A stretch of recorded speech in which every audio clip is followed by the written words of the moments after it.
What's up again, YouTube? Brian here at 3TR, introducing the official return of the best Q&A show here on YouTube, titled The People's Questions. It's really great to be back, and for this particular episode, I decided to do a little outside filming in the very location that I filmed the very first episodes of The People's Questions. Now, before I begin, I would just like to thank all of you guys for kind of welcoming me back to the YouTube community, and it's real great to be back. And I would like to thank two of you out there for sending in the first set of questions for the official return of The People's Questions, and that is Mr. Firefly and Mr. Arturo Aldecado. I'm real sorry, man, you know I'm real terrible with names.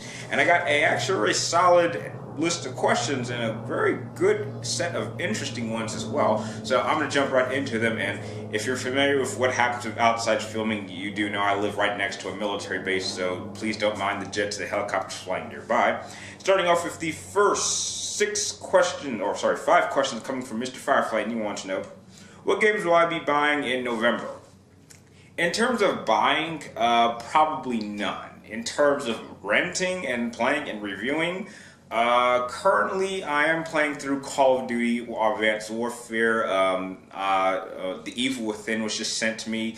I'm certainly going to be getting my hands on Assassin's Creed Unity and Assassin's Creed Rogue, and I'm certainly going to get my hands on Alien Isolation. So I'm sure you guys can count on me giving at least 5 game reviews for this particular month. So in terms of buying, none, but in terms of playing, about 5.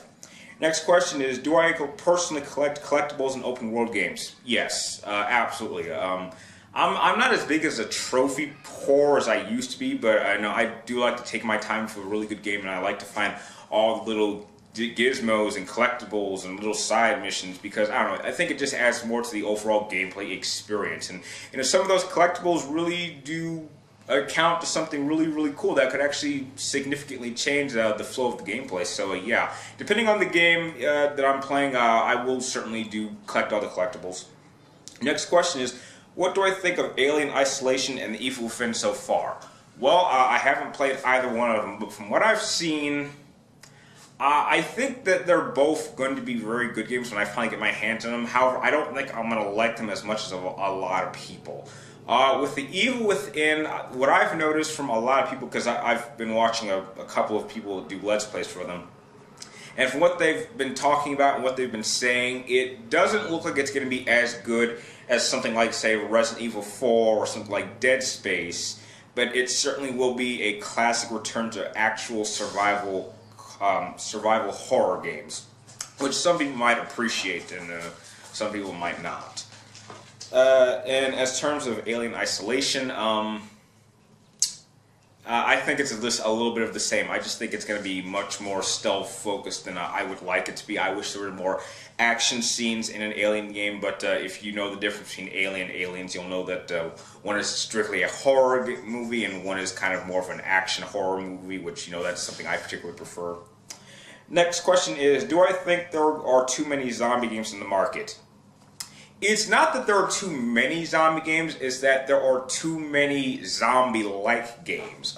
Something like the... we're at a period in our time when it comes to zombies that zombies are relatively popular. I mean, this is relatively similar to how, you know, Twilight made vampires real popular, and now we're kind of in a period where they're making zombies popular, and so it's only going to be a matter of time before we move away. But in terms of zombie games, I don't think there's too many. It's just there's too many games that feel like they could be zombie games, and I think that that is a little bit unfortunate for the franchise, because then that makes all these games kind of feel a little bit too the same, and I don't think that's ever a good thing for the gaming industry. And your last question is, when in the timeline do I think the next Metal Gear Solid will take place, and who will we play as? In terms of the next place in the timeline, I don't want to go back to Solid Snake. We're done with Solid Snake. Solid Snake technically has had 5 games with Metal Gear, Metal Gear 2, Metal Gear Solid 2, even though some people say it was Raiden, and then there was Metal Gear Solid 4 that was able to close off his storyline. So I think that we will certainly be playing as Big Boss again, even though I don't want to. So I think the only place we can go is have the game take place after Metal Gear Solid 5, and then I'm telling you, this is how the Big Boss storyline should end. The last scene of the last game we play of Big Boss should simply be him meeting a young Solid Snake, because from that point on, we know what happens. We know he's going to train Solid Snake, and then Solid Snake is going to go on to Metal Gear, and then, you know, the rest is all, the history of Solid Snake is already written. So, as much as I don't want them to make another Metal Gear Solid game, because Hideo Kojima has not announced that the Phantom Pain will be the last of the Metal Gear Solid franchise games, it's fair to believe that we will get at least a Metal Gear Solid 6. We should play as Big Boss just one last time in the franchise. I think this franchise needs to be rebooted. I mean, this is a storyline that's been going on since 1987, and I think it needs to have a conclusion, a solid conclusion for both Solid Snake and Big Boss, despite the fact that we know the fate of Big Boss.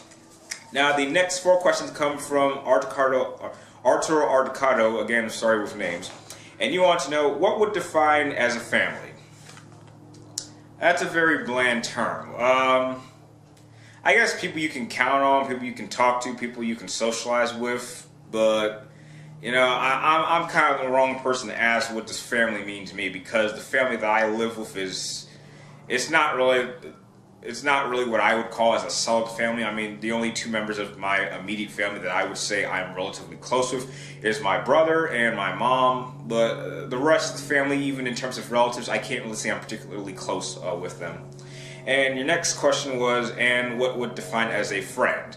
This is another term that's very, very bland to me, because I've supposedly had a lot of friends, but they've all kind of abandoned me, and only very few have actually stayed with me for a very significant amount of time.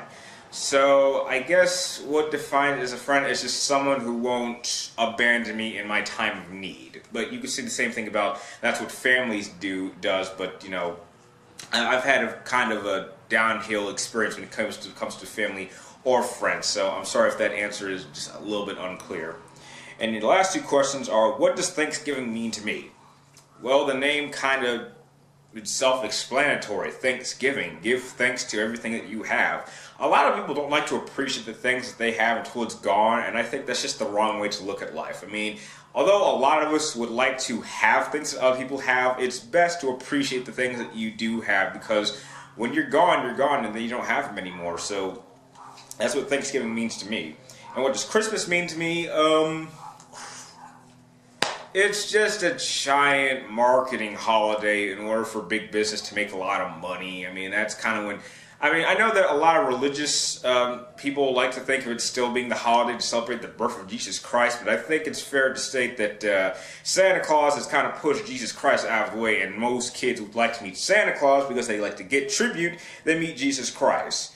But in terms of Christmas, I think it's just another holiday to appreciate being together with those that are close to you. Maybe not necessarily friends or family, but just people in general that you feel relatively close with. And that's unfortunately for me, I haven't celebrated Christmas in many years, which is unfortunately for me. But you know, that's what I kind of like to always view Christmas as, just a day to appreciate being with people, just like Thanksgiving. And with that, those are all the questions that you two sent in for this particular episode. I would like to thank all for you two for sending in your great set of questions. Now, if you guys have any questions you would like me to answer in the next episode of the People's Questions, be sure to type them in the comments down below, and I will be sure to answer them. And make sure you get them into me by next Wednesday before I start filming. And please remember that next episode, I am going to go back to my current format of playing gameplay footage behind the questions. So if you guys have a particular game that you would like to see me play while I'm answering these questions, please make sure to also mention it in the comments down below. And if you like this video, feel free to like, comment down below, and please subscribe. You track me in my future episodes of People's Questions. And like always, thank you guys for watching. You're awesome, and it's great to be back.